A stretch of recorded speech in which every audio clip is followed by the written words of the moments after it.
Hey everybody, Alvinator here from Mulligans and Hackers podcast, and today on the podcast, I am absolutely overjoyed to have PGA Tour Champions player Brian Cooper. How you doing, pal? All right, man. How are you? Thanks for having me again. Hey, Appreciate I it. I can't tell you how much I appreciate your time here, pal. Jumping in and having a chat with us. This is monumental for our little pod here, and I can't thank you enough. It's my pleasure. I mean, I enjoy anytime I get a chance to talk to you and many others, and hopefully we'll have a good chat here, and maybe somebody will learn something, and maybe this will help somebody down the line. Yeah, I hope so. Pal, I followed you since I saw that video of you earning your champions card with your brother on the bag. Um, Give us a little bit of background into how you started in golf, what golf was like for your life up until that point. I mean, I think you're a pretty big guy. So, were in your youth, were you a basketball, football guy, or how Yeah, did I how mean, did basketball. how did Yeah, golf kind of take over I that type mean, of aspect? golf was never part of my youth, to be perfectly honest. It was hockey, basketball, football, and baseball. I didn't really. I mean, I played as a kid. I'd go to driving range with my dad, things like that. But I never played golf really until I was in my late teens, and even then, it was just like, I don't know, maybe twice a month. I'd go out Saturday at our local park where they had a golf course, and we had to, we always liked to be off early. We'd have to get to the parking lot at like 4 a.m. and one of us would sign us up, and we'd be one of the first groups out in the morning.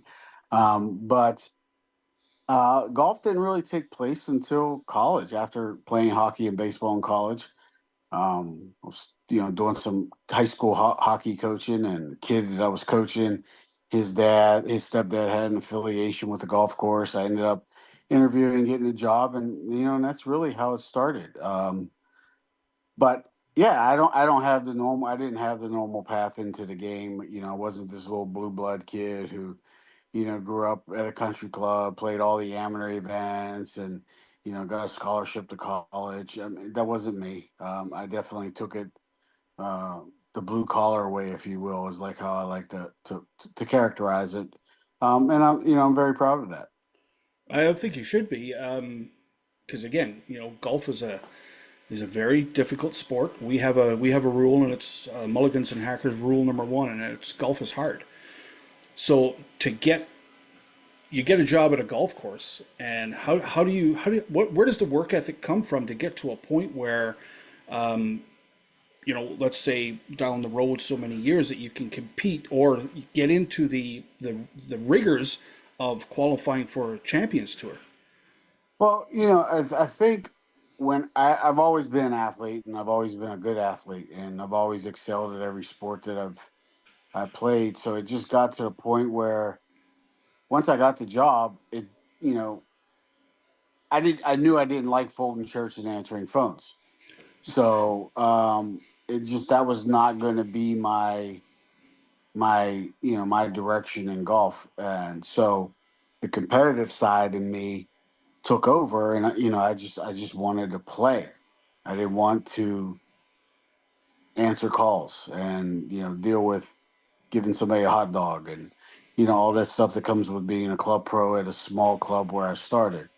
Um, so I moved to Arizona 2 years after being in Pittsburgh in a business, and I really got the bug because I was working at ASU, and that's where Mickelson was always practicing, and all the back then that was when ASU was a really really good program, so you had a lot of good kids coming out of there, and obviously the competitive juices are like, well, even though they're younger than me, I still got to test myself against these kids because these kids are the future of the PGA Tour.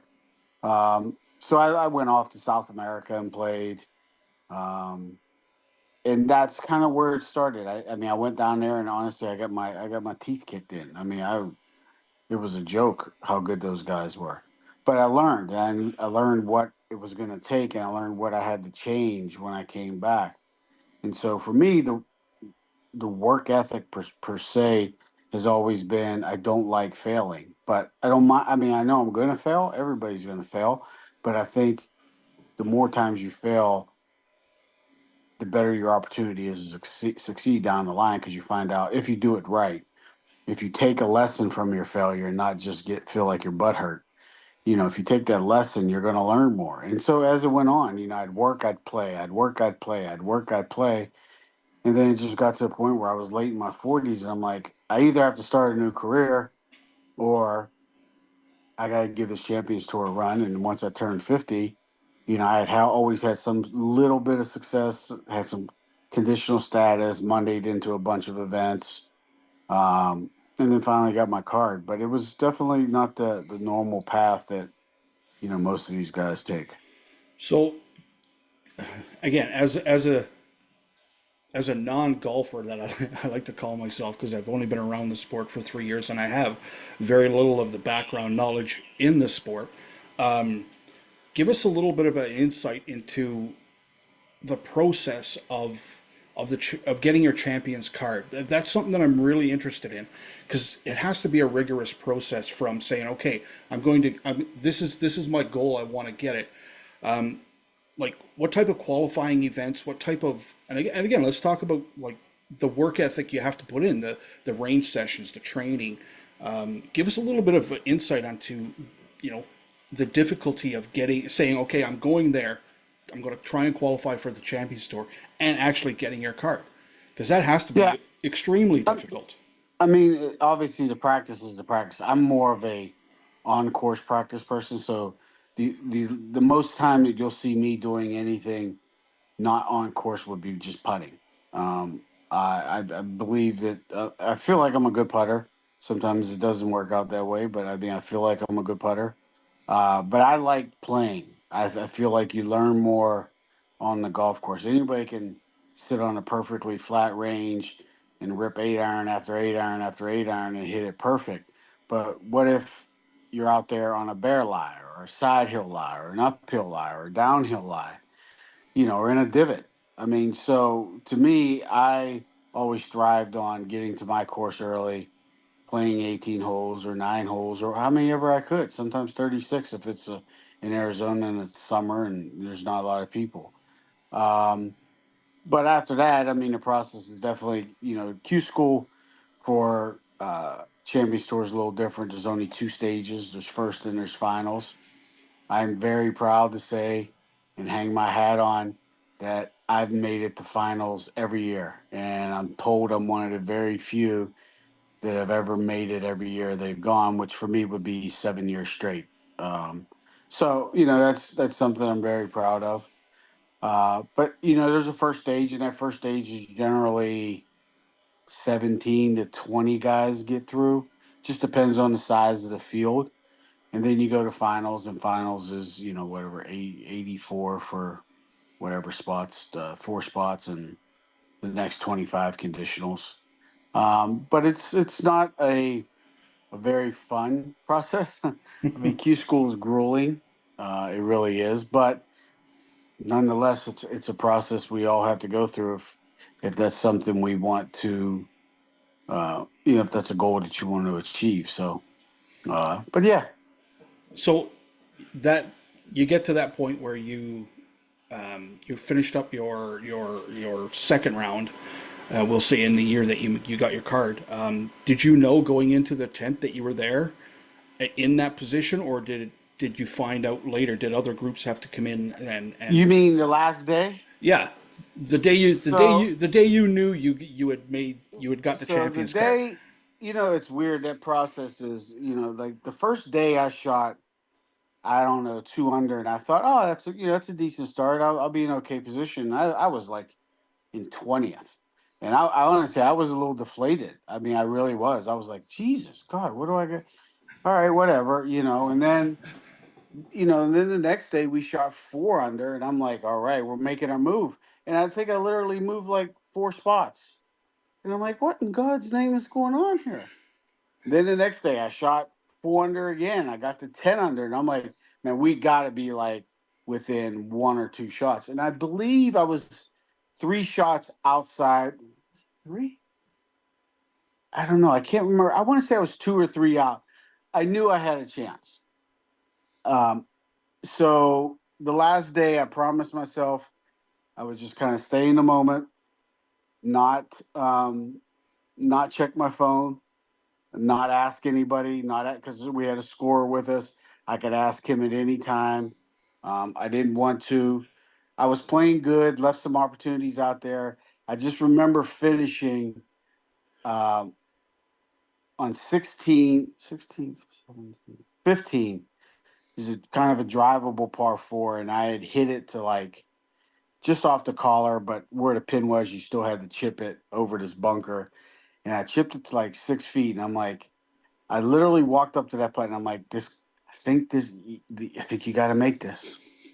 And I lipped it out, and I was really, really deflated. And I went to 17, which I feel like 17 at this course is probably it's the hardest hole. It's a par three. I think it was a back right pin. I think it was playing like 215 or something. And I hit it. I mean, I hit it on the green, but I left myself a really tough putt because it was straight downhill, and I managed to two putt it. And then 18, 17, I hit driver.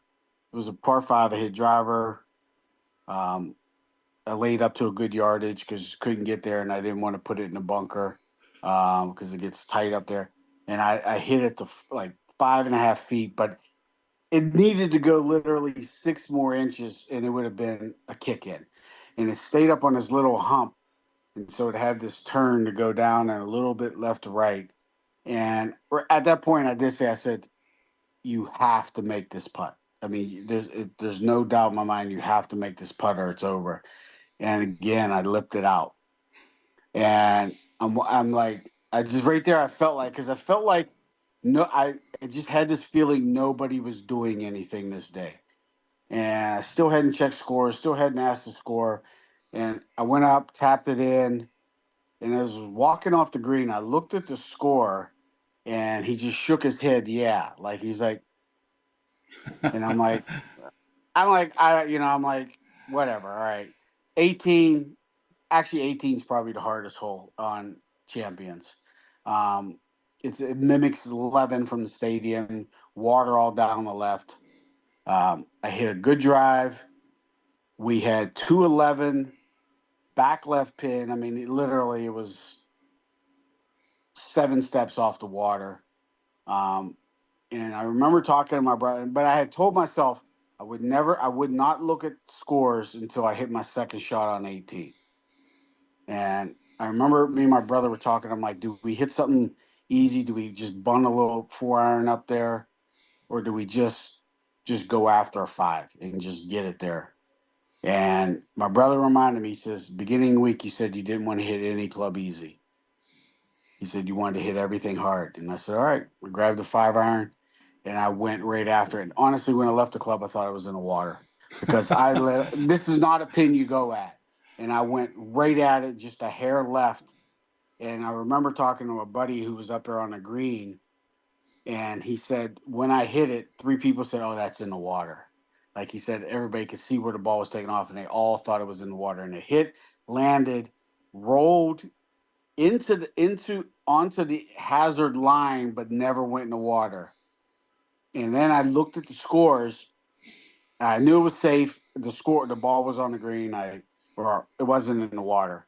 And I one other guy was getting ready to hit, and I looked at the scores, and I realized that I was in. I literally had to just go because I knew the people who were behind me. The scores were behind me. They were already. There was only one person that could do anything, and he had to go birdie birdie, and that was just like that's where it was. Is like almost the impossible finish, and I was like, oh my god, all I gotta do is two putt. And we get up to the green, and it was on the hazard line, but I had a perfect lie, and I had like 12 feet, and I rolled it up to like a foot. And I mean, at that point, yeah, I was like, I was like, oh my god, I can't believe I just did this. And then when it went in, yeah, that's when it just like it all boiled over. It boiled over into a rage of emotion, and you know.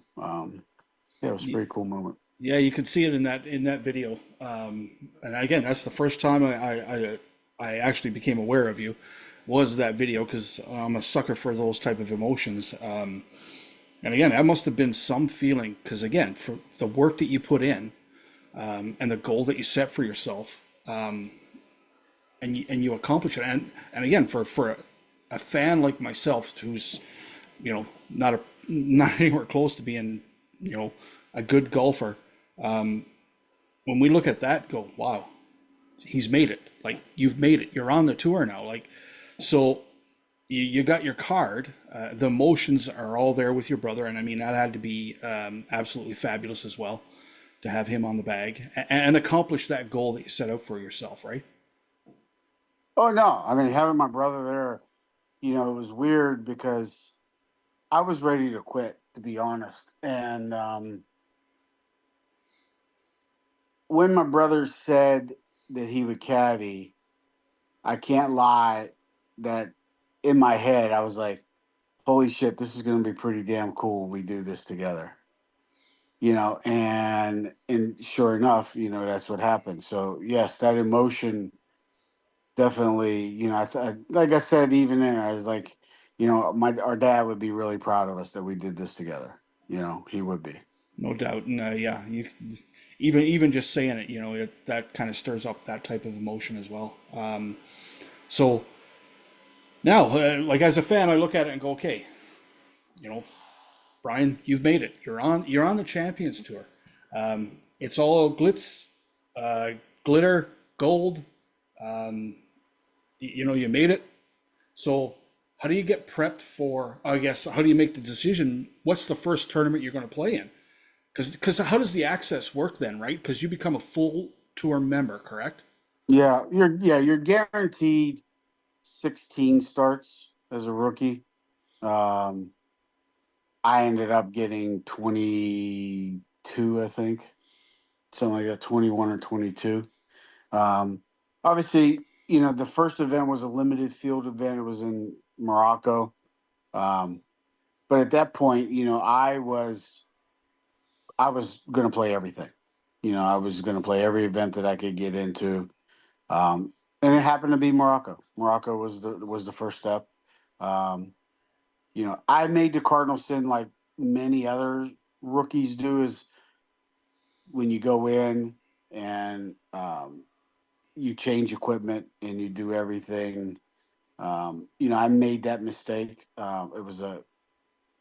I don't think that was where I failed. I failed in another place that we'll touch on. But that wasn't the mistake. But anybody listening that ever does make it to the tour, don't change what got you there. There's always going to be little things you can change. Don't make those wholesale changes of what got you there because it's just not a Because I remember, it's not a good thing. I remember, I don't know if it was we chatted or I saw a post where you had to take your clubs and tweak them yourself. Yeah. Like uh, for a pro, um, like when you were out on the course and there's something wrong, could you tell that it was the clubs and there was something off with your clubs?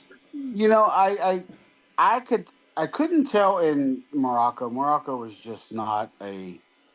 I think it was the moment that week that really got the best. You're in Morocco. You're on the tour. It's a lot of different things are factored in.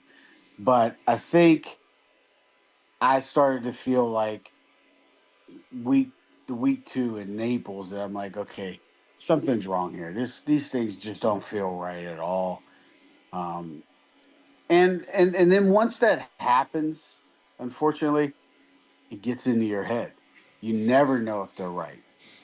Um, so but we have guys out there that'll fix our rep is there. I was with Callaway, still with Callaway, and I love their products.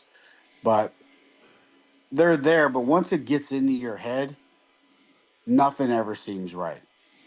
Um, and that's unfortunate. I mean, sure, it started to feel right very, very, very late in the year, but there was a different reason it started to feel right. And I mean, we'll touch on what I felt like was my downfall plus where I felt like I made Yeah, we'll get into start. that here in a sec now. But one of the things I wanted to ask you, like, your first, again, I'm going to go back to your first event on tour.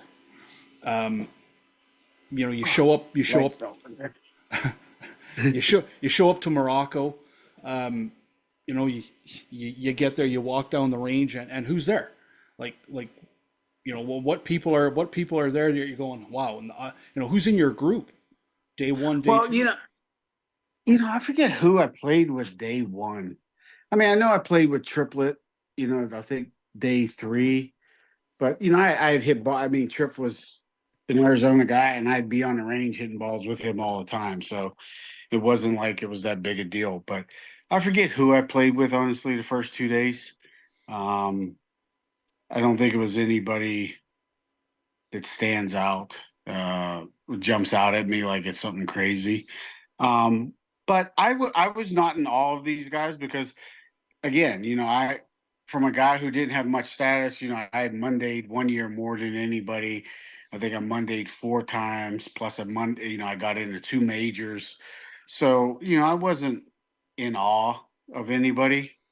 Um, so yeah, I mean, I don't know. I mean, I think that that first week it was just more nerves and being there and getting accustomed to how things work and the travel and the getting to the course and the meals and the PR, the PT and things like that. So it was just really trying to get acclimated to all that stuff more than anything.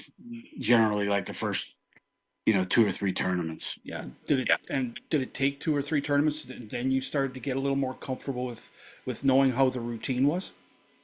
Yeah, I mean, I think after after probably right around Tucson is when I started to feel a little bit more comfortable with the routine of you know what to do, where to go, how to do it, what time you want to be there. But really, that it also comes down to a personal preference. Like like for instance, like Freddie, and Freddie's become a great friend. You would never see couples in the trailer. You wouldn't see him in the locker room. He's going to change his clothes. He generally changes his shoes in the car. He's going to come down. He might grab a quick small bite to eat, and he's to the range, and he's on the tee. So you don't, some guys have routines where you're not going to see them. Then you have guys like Bernhard. They're 2, 3 hours early, and he's in the fitness trailer, riding the bike, running the treadmill. Then he eats, then he stretches, then he's. So you have guys have different patterns and different routines on how they want to do things. I was generally like 2 hours, go to the trailer, stretch, grab a quick bite to eat if I didn't have like a shake or a protein cookie on the way or something, and get ready that way. I looking back at it, I mean, I think I would have been the trailers is an easy place to go because it's there, but I think for a rookie too, I think you get caught up into, what's Bernhard doing? What's what's Triplet doing? What's Duval doing? Oh, why did they do that stretch? I think you're better off just doing what you know. And so sometimes I think it would have probably been better, or I would have been best suited to stay in my room and stretch, go straight to the course, and then go do what I have to do. And then if I was fatigued or something after, then maybe get stretched or massaged or whatever. Not before falling into that whole TV trap where you see guys going into the trailer and so there's it's the same thing as switching equipment. Why are you changing your routine? Did you go into a fitness trailer when you got into Q school? No, there's no fitness trailer there. Then why do you need it now? It's one of those things. So, Yeah. Yeah. I guess you can get wrapped up into, well, that's Bernhard Longer. Obviously, he's good at what he does, so let's pay attention to what he's doing, and then that has to affect you a little bit, and go, you need to reset because you obviously play golf a lot. You have markers you can go back to, say, okay, I'm going back to this and work my way out from that again. And you don't want to get into working your way around, Freddie Couples or Bernhard Longer's workout. You want yours, right? true, exactly. And what got you there. And you know, it's interesting about the club change. I'm looking at that right now because I've never been fitted for clubs. Again, the set of clubs I've been using for 3 years is off the shelf. They haven't been fitted for me, Yeah, you and have to get fitted. yeah, you have to get fitted. My buddy who plays with me now, and we just made our debut on an amateur tour here, and we had a really good first event. I think I'm there now. That's got to happen, Oh, you have to do it. Yeah. and we're going to figure out where we go from there. But so you know, you get your first few events in, you're on the tour. You know, how what did you expect you were going to get out of those type of events, those type of tours, those type of experiences, you know, that maybe met the mark of what you thought they would be, and what they didn't quite measure up to be. Um, I honestly, I don't know how to answer that. I can say this. I expected to win. Okay. I did. I did. Um, but what I learned, not early in the year, but as the year progressed, is my, not my peak, but my getting there was was what I wanted. That's what I wanted. That was what that was my success. That's what I wanted. Winning, I felt like when I got my card, I felt like, oh, I'm gonna win this year. But once I got there, I felt like I did what I wanted. I'm just gonna enjoy this moment, this being out here as much as I can. And it became less about uh I'd reached my pinnacle. I guess that's a better way of saying it. Getting there was my pinnacle, and nothing could top that. I could have won 5 times. It would not have topped getting there because of how it happened, who it happened with, where it happened. After coming through what I went through the year before, year and a half before with the depression, nothing could eclipse getting there. And that was my that was my downfall. It's as simple as that. I did not enjoy being out there. No. Um, Okay, and I didn't enjoy being out there because what I realized is my happy place wasn't on the golf course, it was home with my family. So I couldn't wait to leave the golf course or tournaments to get home. Um, I live every day for my little boy, and watching live barn for him playing hockey was not me being the father that I want to be. Spending 23 weeks on the road is not the husband or father I wanted to be. So I found that because I went through depression and I suffered immensely from it, I found that being on tour and being alone on tour was bringing me back to that bad place because what I learned through therapy was my downtime was when I suffered. So when I leave the course in, wherever, um, my family's not with me. So I struggle. I struggled with that, and I'd be in the middle of a round thinking about what the hell are you going to do tonight to keep yourself busy so this doesn't start going cuckoo on you. The happiest times I ever had on tour this past year were when my family was with me. Tucson, Seattle, Pebble. I forget where else they came. But Madison, even though I played like dog water.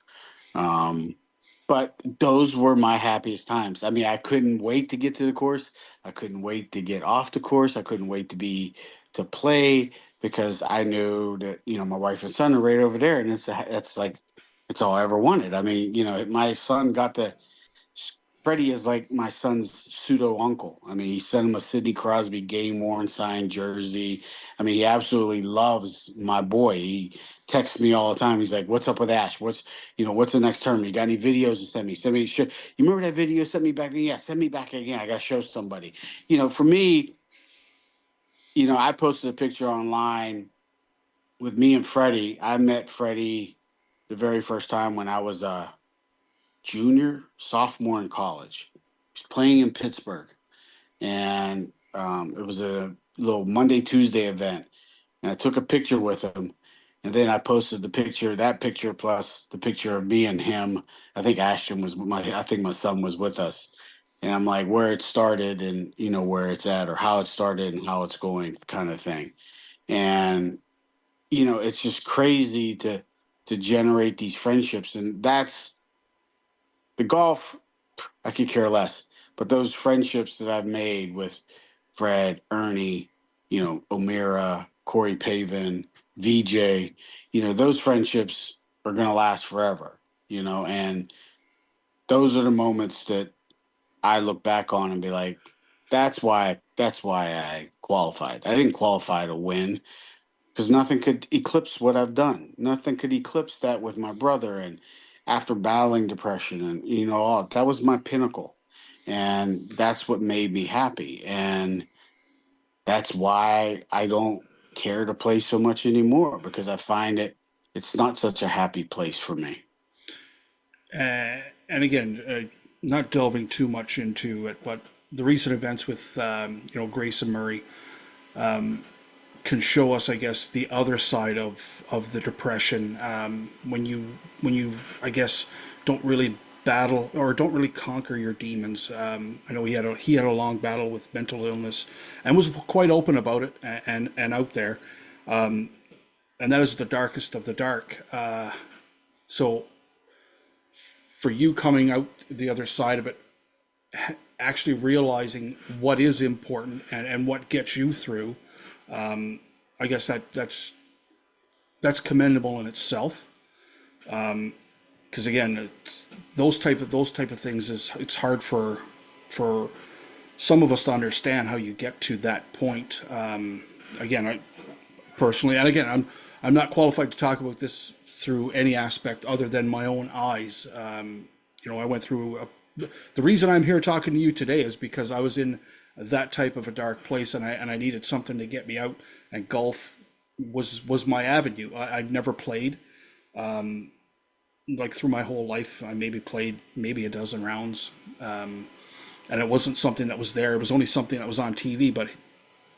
But in when we started this, COVID was there, lockdowns were here, and again, you find yourself going to those dark places. And for me, it didn't take me long to figure out that I needed something to engage with to pull me away from that. And it's easy for me to say, okay, well, I found my niche. Doing this with you, doing this with our other guests. I still have anxiety building up to these things because these things are tough for me because I'm not what you would call a people person. But I battle through it and I do it because once the conversation gets going, there's no anxiety, there's no nervousness like this conversation we're having here, conversations I've had with some of my really close friends in this whole podcast sphere.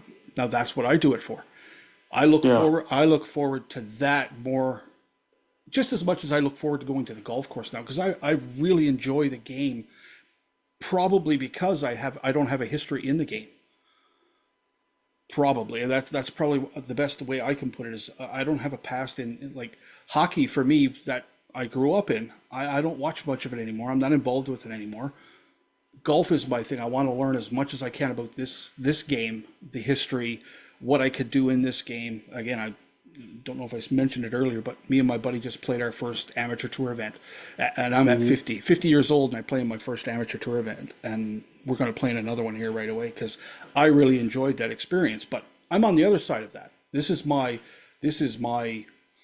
hobby, my task that I'm doing to keep me engaged for the rest of for however long I want to do the social media stuff. But golf itself, Right. I'm going to be playing it until I can't anymore. So I guess for me, that helped me out of the dark place was golf, and for yourself, and I know your boy plays hockey, and I can appreciate being a hockey dad 100%. That helped you get out the other side of your depression as well. Yeah, of course. I mean, you know, oddly enough, part of his hockey is what led me to depression, and my shoulder injury. But it was more the, not so much my son, but it was the evil parents around youth sports that are very troublesome. And I just, it was heartbreaking and depressing to deal with some of this stuff. And and then going through therapy with my shoulder, was just very, my son's at school, my wife's at work. I'm at therapy for 2.5 hours a day. I mean, it's very solitude, very lonely. You start questioning your own existence. Why am I even doing this at 56? Or 55? Is it worth it? I mean, am I doing this? Am I busting my ass all this work for nothing? I mean, I could have lived with the shoulder, but I decided to get it fixed. Do I have a place in golf anymore? Am I wasting my time? You start questioning your own existence. And I can't lie. I can't lie. There were days that I wondered if I had a place in on this earth anymore. And I struggled with that, and I'm open about it. And I'm glad I never came to that decision. But I can see where, in any giving moment where somebody is suffering, that it would be much easier just to call it quits. Um, I found my saving grace was when I was having those darkest of dark days. And I think back now, and I'm like, holy shit, man, you were close. That what kept me going was my family. And every time I saw a picture of the two of them, I'm like, there's no fucking way you can do this. You cannot do this. Um, and I, I hung in there, and then finally, my brother-in-law noticed it, and we talked, and then I shared it with my family, and then got help and came out on the other side. And I can't say that I'm 100% cured. There's definitely days where you question your own existence, but I don't think I've ever gotten back to the place where I was. Um, but you know, life in general can be very great, but it can be very demanding and cruel sometimes too. And you just have to battle through those very cruel days. And I spoke I spoke about a month ago in Charlotte with Ally Health. We teamed up, and I think we're gonna start doing these chats where I go and I talk to people and I share my story. And I find that when I went public the very first time, I mean, I can't even, hundreds, maybe even close to 1,000, but just people sending me messages about thank you for being open. I just posted another one not too long ago, as you saw, when Yeah. Grayson Murray passed, and I got more, people saying, thank you for being open. Being open helps me to understand what I'm struggling with. And that's, I'm at the point now where I almost feel like we're out, me and Ally, we're kind of talking. We're almost thinking about starting a podcast where it's just about mental health, and sharing stories, and bringing other athletes on, and just having that dialogue open so that people who aren't athletes, who aren't famous, can understand that, just because you're not doesn't mean that these people don't struggle too. You're just like everybody else. And, I mean, it's one of those things where it's just, I just want people to just be kind, be good to somebody, say hi, open a door, give somebody a smile, say hello, just something that you never know. That person walking by you may be like, today's the day for me. But you say hi, and it could be like, hmm, okay, maybe there is hope. Yeah, Maybe there is hope. I get that.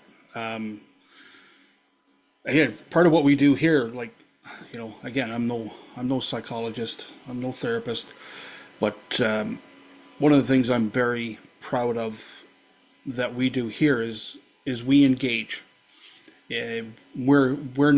We're not the, and I'm not going to name drop here, but we're not those big podcasts that have global attention that you would never get a message back from. We engage with everyone that engages with us. You send us a message, we send a message back, and again, some of those messages and some of those chats become exactly what we're doing here. Just to sit down and chat and get to know each other type of thing. And you know, I like that. I enjoy that, and I'm going to continue to do that for as long as I can. And talking about this type of stuff, which is heavy. It's a heavy Oh yeah. subject, and you would. I mean, I grew up in the time where be a man, man up, be a man, bury it, right? And that doesn't always work anymore, No, right? I think you bring up a good point there because I think the people who struggle the most are the ones that are silent about it. And you mentioned something a minute ago about you respond to everybody, and that's important. I mean, I don't give a shit if you're Michael Jordan or Tom Brady or whoever. If you have a public profile where you can accept messages from somebody, I get it. There's going to be times that you're going to get inundated with a ton, but I mean, you better answer. And I answer everybody. I Well, mean, again, if I'm late, I really apologize. Like sometimes it'll go to request and I don't even look at requests. And then all of a sudden I find one from 3 weeks ago and I'm like, hey, my apologies. This went to a request thing. I didn't even notice it, but I wanted to get back to you. And I think that's important. And I shared when we were talking about how we're going to do this thing with Ally. I'm like, I need to be the one, if we do this, that answers every message. I know it would be a lot of work, but it's important that if somebody is reaching out, that you're the one reaching out because they're reaching out to you. They're not reaching out to your assistant or somebody else who may be helping you or your your social media team. They're not reaching out to them. They want to hear from you. And yeah, it can be somewhat cumbersome at times, but if it's cumbersome to the fact that you help one person, then it's not cumbersome. And that's just the way I look at it. yeah, um, you know, everybody has value, and then that was something I was brought up with. It doesn't matter your status, doesn't matter who you are, doesn't matter where you come from.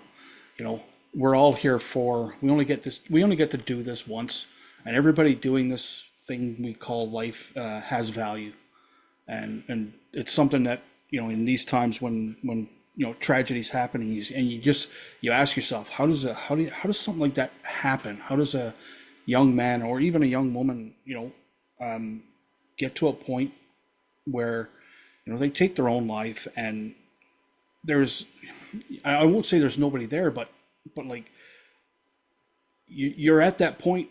There has to be somebody you can reach out to, family, friends. I mean, you can't be. And again, I'm not a psychologist, I'm not a philosopher, but to have 100 people around you and still feel alone. Uh, Well, yeah, it's funny you talking about not having somebody there, and I remember, I forget which player it was that played with him that day. I think it was Malnati, and where he said he looked like something was off with Grayson. He said he just didn't look himself. And I may have the player wrong, but I thought that's who it was. Um, this is my criticism of the tour. I don't. God, this is gonna sound bad, but it just needs to be said. I don't think they care because I can relate my experiences in relation to when I got through. They publicized the hell out of me struggling with depression and for their own social media clicks. But when before season started, I approached them and I said, "Listen, because that at that year they don't they and I'm not saying I'm the reason they took it down, but at the top of our tour leagues banner where we sign up and everything, it said mental health. And, before I even saw that, I explained to them that, I would love to be able to talk, weeks, if we have a Tuesday night, I mean, something that if you want me to sit down and talk to 30 people or 40 people or 200 people, I don't care. I'm happy to, be an advocate and talk about this. And not one time did they ever take me up on it. But, you have, and this is nothing against any of the, um, you know, uh, the sits downs that they have for, you know, you know, I don't know.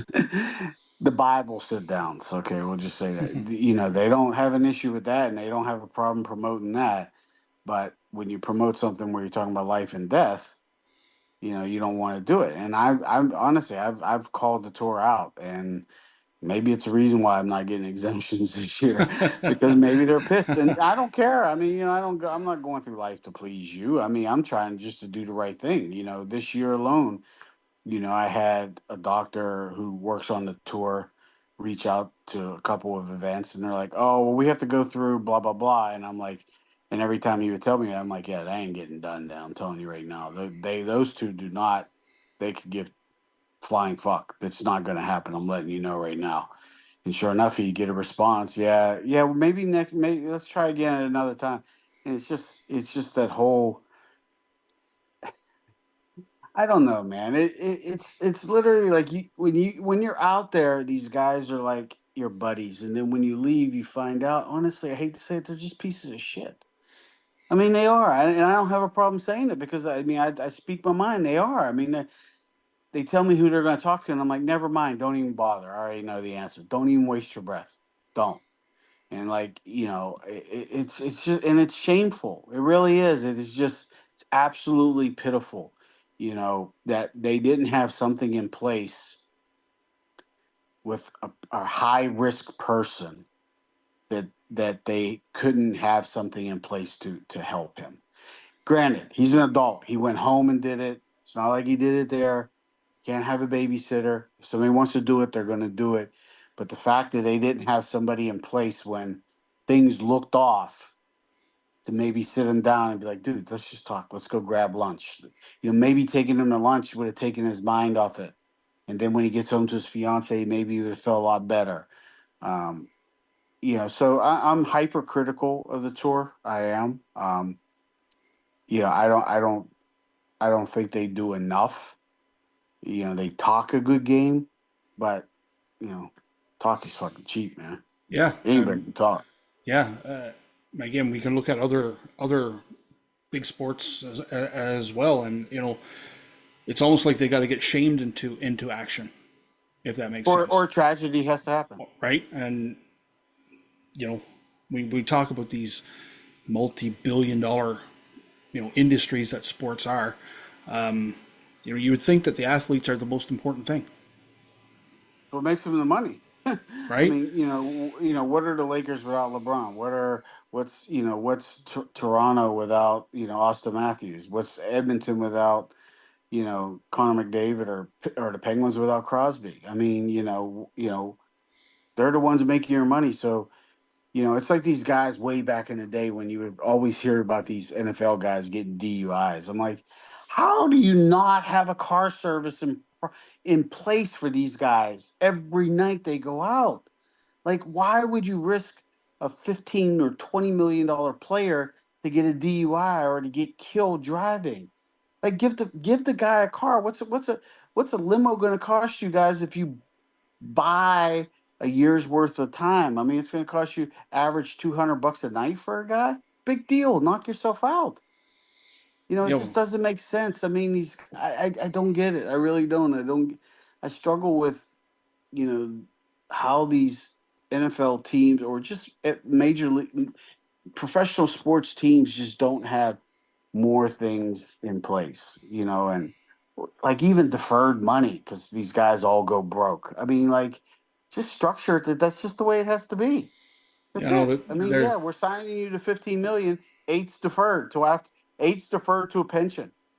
That's it. That's how it's it. That's how we do our contracts. You don't like it? Go back in the draft. We'll go somewhere else.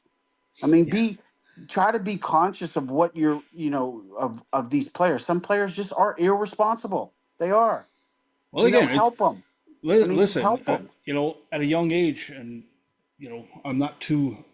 I'm only fan based when it comes to how the systems works. But all these guys are kids when they're drafted, and yeah, they have high priced agents and all that stuff to look after the money.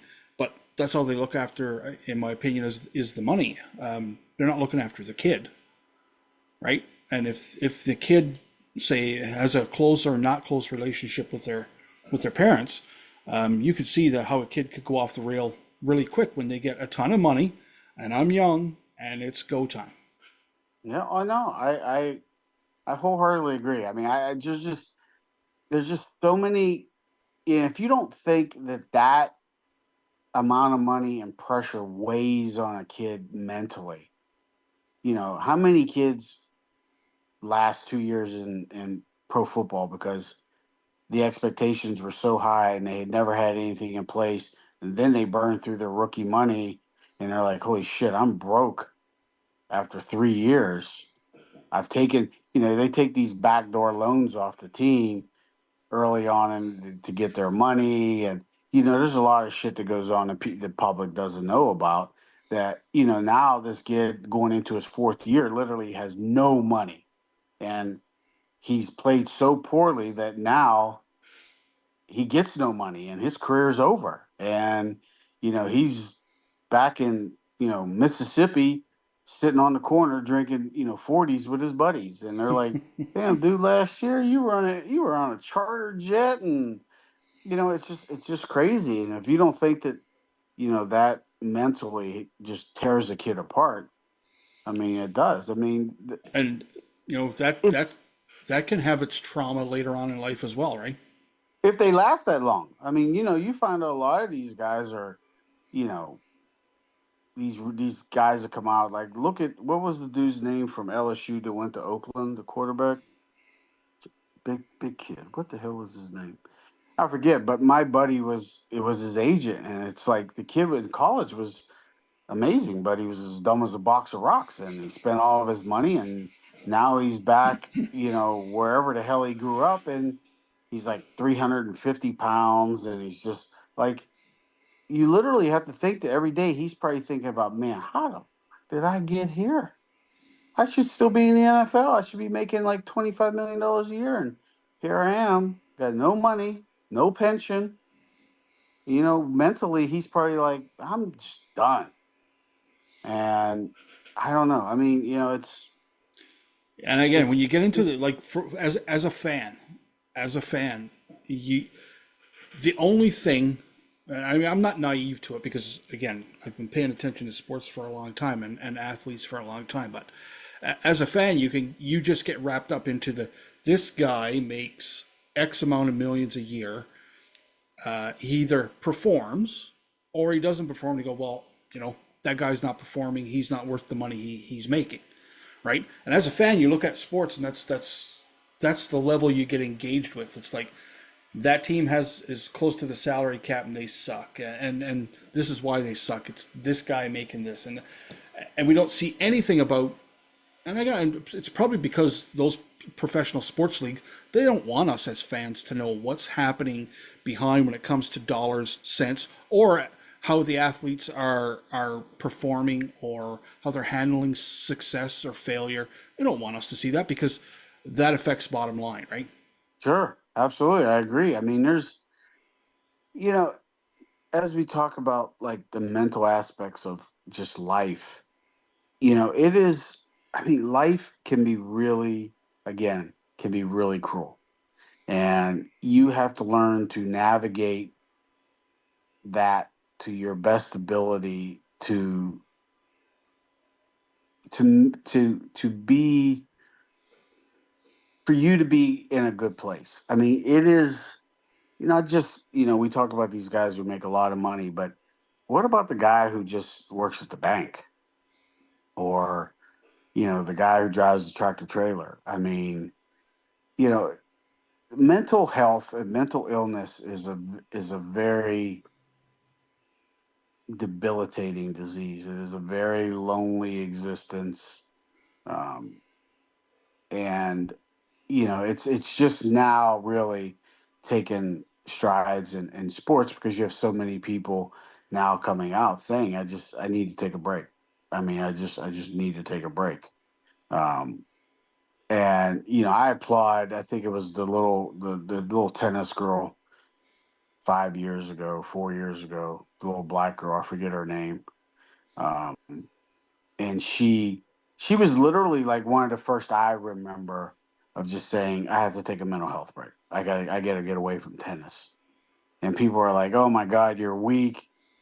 Jesus Christ, you're an athlete, suck it up.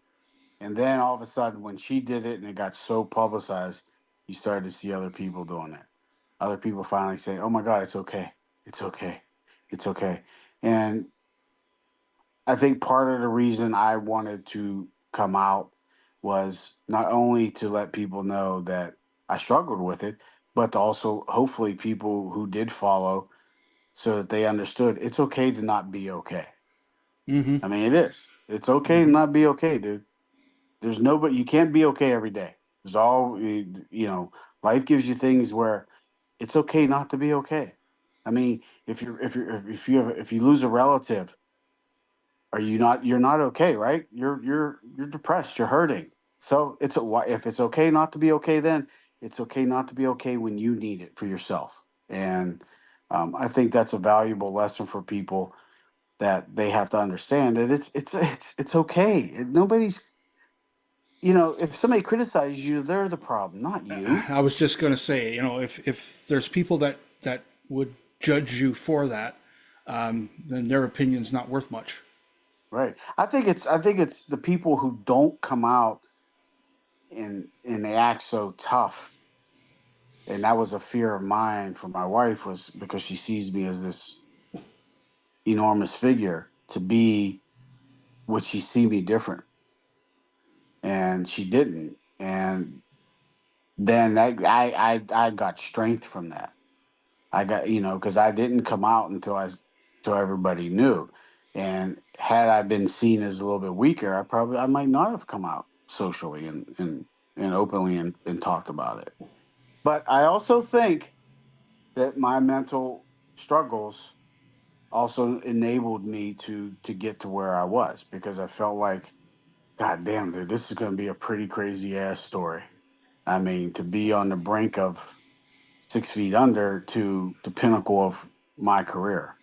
Um, so, I was able to look at it in a different way. And, um, I'm thankful for that. But every day still, you still have to get up every day, and you still have to put your boots on, and you still got to be able to be okay with not being okay.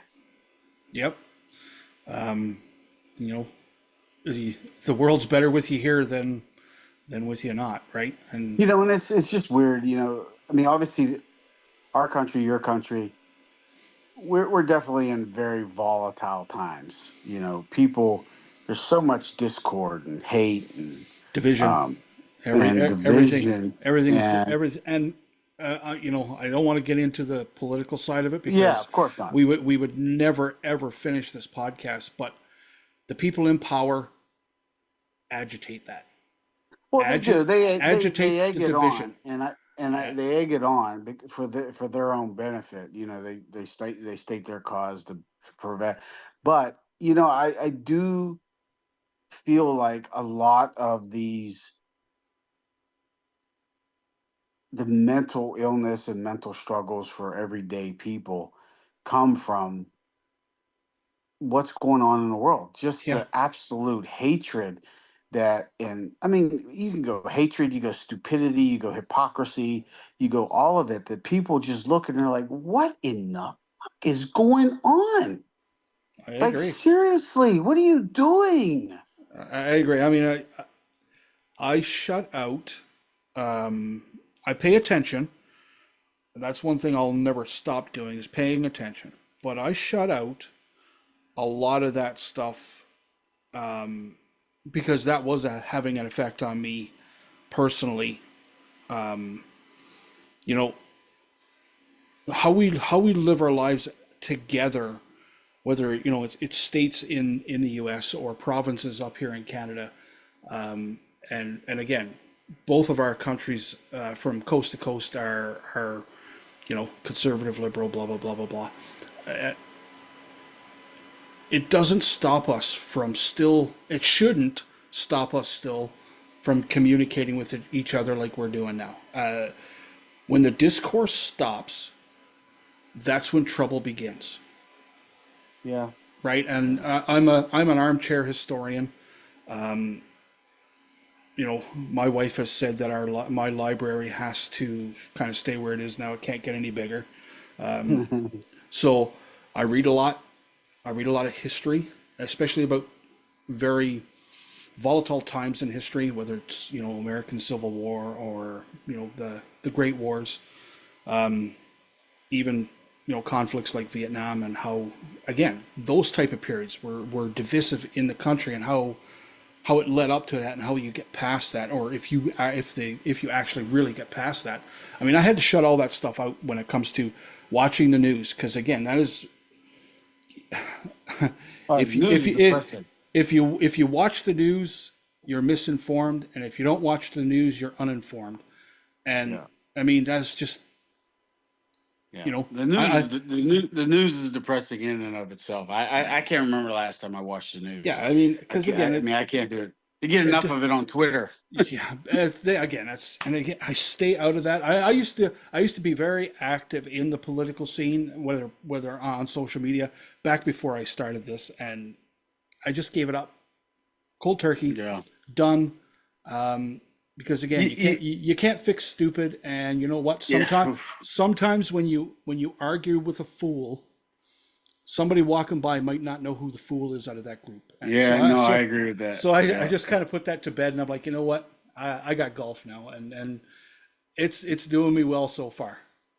No, and you need to keep it that way. I mean, you know, let's just get away from the political talk. But yeah, I mean, I Yeah, agree. I think it's a, golf is a great avenue for so many things.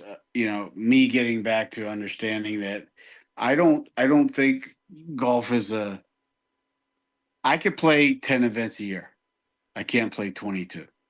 I can't. I'm not, I talked to somebody the other day about this, and I'm like, I'm just not built that way anymore.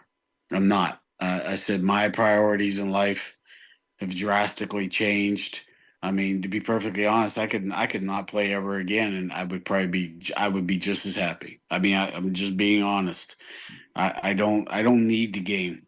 I don't. well, your life goals are I different now, especially with your boy playing hockey. I mean, the, I get where your priorities change. I understand that as a dad myself.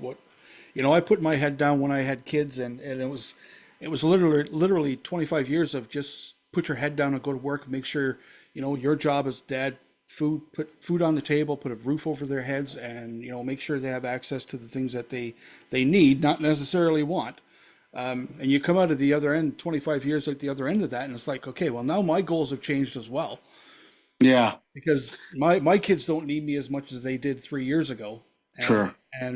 what do I do with my time now?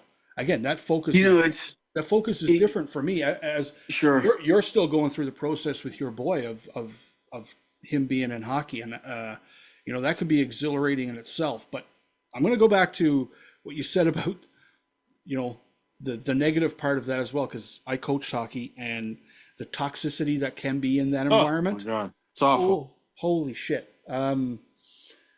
It's I tell actually you it's, this, it's and actually I'm not super proud of this, but the person who caused the discord I ran into at a tournament away from Arizona. I think I was living in Pittsburgh, and I had to take.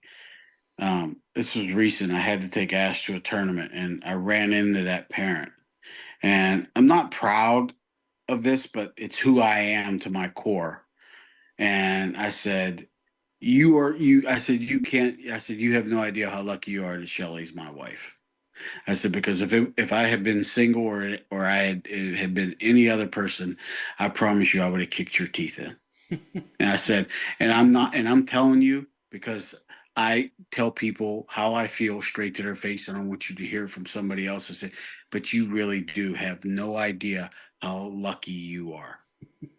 I And it's I it's mean, and honestly, you could see it in his face. Like his face went white. And I'm gonna tell you, without telling you, this guy is very, very, very famous in golf. Just gonna leave no it. name dropping. I mean, quite frankly, I don't give a shit about if I told said his name anyway. But he's very, very, very, very famous in golf. Um, Undeserving in my, I mean, partially undeserving in my opinion. I mean, he's a snake, but I mean, that's neither here nor there. it's the reason I stopped coaching. Was Yeah, I the mean, you can't do it. And it's great now for me because I do film, so I can't interact. I mean, I gotta be quiet. I'm doing the video for the coach, and I can't be up there, mouthing off. But the things you hear and see is just like, oh my and God, I'm again, glad it's almost like it never changes. I'm Truly. like, God, I'm glad I'm doing film. I mean, God, I'm glad I'm not arguing with you four knuckleheads down there. I mean, God Almighty. Yeah, it's crazy, man. I It's know, man. absolutely crazy. And again, these life experiences, whether positive engagements or negative engagements, there, it's almost like it doesn't change from me being in hockey as a kid to me being a dad with kids in hockey. It's almost like it never changes. But Yeah. No, I agree.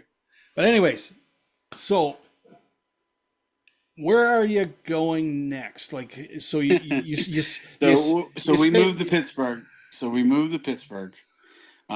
I can assure you that that is 100% generated by my now 11-year-old boy who's been wanting to move to Pittsburgh, I for probably 3 or 4 years. I felt like we weren't going to move here until after his last year of Pee Wee. He's a first year Pee Wee this year. But an opportunity came up for us to leave early, and we did. And his hockey will be much better here. Obviously, the East Coast is much better in hockey than anything west of Texas. Um, so it's a great opportunity for him. He's on a good team. Um, they'll play a great schedule. Um, as a dad, there's nothing in life I need anymore. I don't think my wife needs anything. Um, we're totally content in providing him with the opportunities that he wants and deserves, and what he makes of it will be what he makes of it. And hopefully my goal for him would be to get to college and play hockey. If he does something beyond that, great. Like I try to tell him, all these kids this age, they talk about playing in the NHL and doing all that. And I'm like, I tell my son, I said, understand, your dad is in that less than 1 percentile that was able to get to the pinnacle of his career.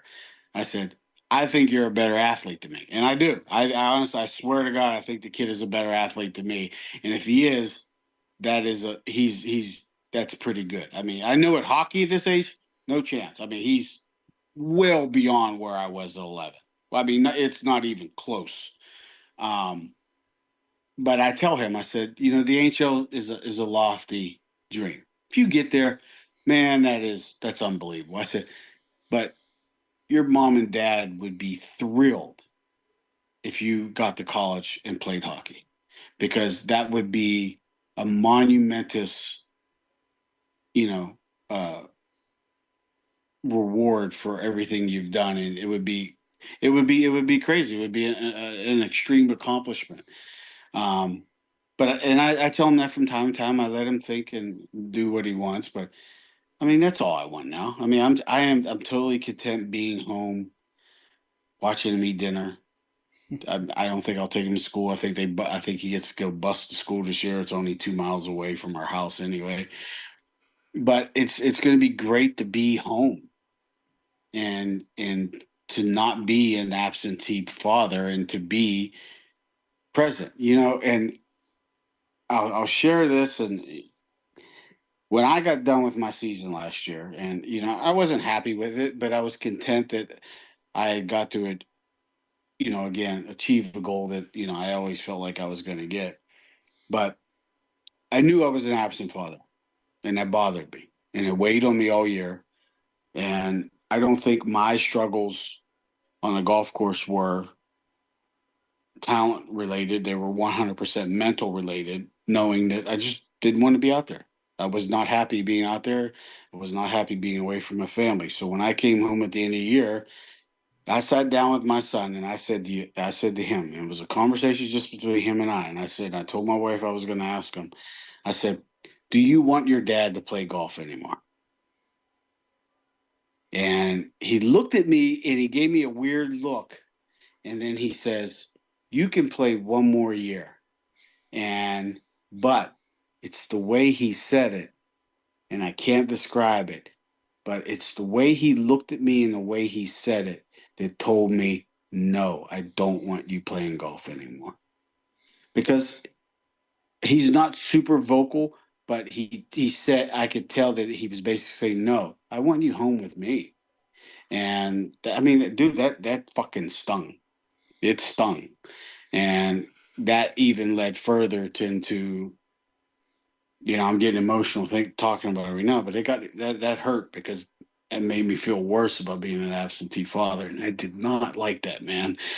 And yeah, it just was not a good feeling. It was not a good feeling, and um, I don't want my son to feel that. I don't want my son to feel like me at 57 is more important than him at 11, because everything he does is way more important than what I do. Yeah, I hear you. I get that. So now that we're here and you're where you are you going to play any more events on the Champions Tour? Do you think that's I might play a couple this year. The yeah, ally wants me to play. yeah, Um, I might play two. I'm like I said, I partnered up with Ally. We're trying to do some things. They're tied into two events that end the year late. And they asked me, they said, if we get you sponsorships, will you come play? And I was like, yeah, I'll come play.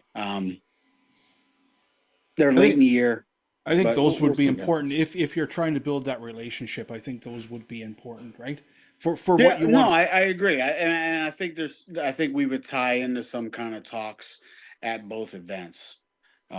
So I mean, I told him, yeah, so if you can get them done, I'll come play. And the one guy plays in both pro-ams, and he's a big money guy in both areas. So I think he would pop his influence to be like, listen, I'm not playing the pro-am unless he's playing. So we'll see what happens. Cool. But I'll So keep you posted for sure. yeah, man, you do that. So we'll wrap it up here now. So if you ever do get into the podcast sphere and you need anything, just reach out to us. I mean, we're old hats. We're It's old funny. hats at this now. I definitely will reach out if I get into it and ask you first off, like, what equipment am I going to need? How am I going to have to do this? And because it's something I don't know, I wouldn't know how to do, but I'm close to like really wanting to do it. And I think it'd be pretty cool, and I think I could help some people. And I think the key is I got to come up with a good name to tie mental into it. Yeah, well, So we'll uh, see.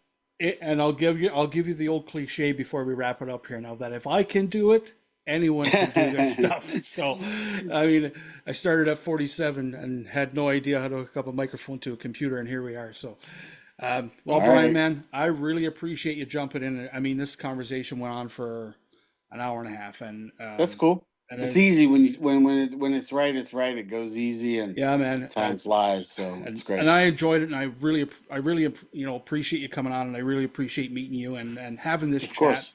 and maybe somewhere down the road we'll do it again. Yeah, it'd be great. I'm always here for you, man. Thanks, but appreciate it.